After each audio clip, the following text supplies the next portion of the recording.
Une mer de déchets en pleine Méditerranée. C'est comme si le plastique avait toujours fait partie du décor. Au milieu des coraux, flottent au gré des vagues des déchets difficiles à dater.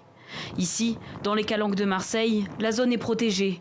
Et pourtant... Ça, c'est la pêche quotidienne. À chaque plongée, on a au moins un petit bout de plan de plastique comme ça.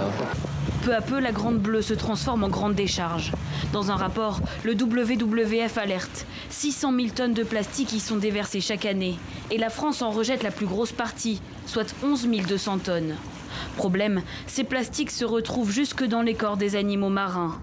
Un phénomène auquel cette équipe de chercheurs s'intéresse depuis 4 ans. Les plastiques, c'est pas seulement quelque chose de mécanique qui peut être ingéré ou dans lequel les animaux peuvent s'enchevêtrer, c'est aussi des composés chimiques dont 4 d'entre eux sont à la fois reprotoxiques et des perturbateurs endocriniens qui vont rentrer dans la chaîne alimentaire jusque dans le gras des baleines.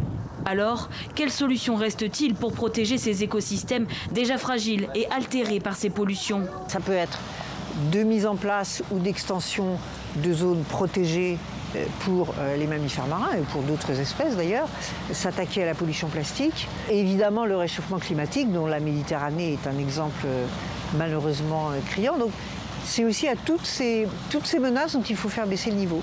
L'Égypte, la Turquie et l'Italie font eux aussi partie des pollueurs de la Méditerranée.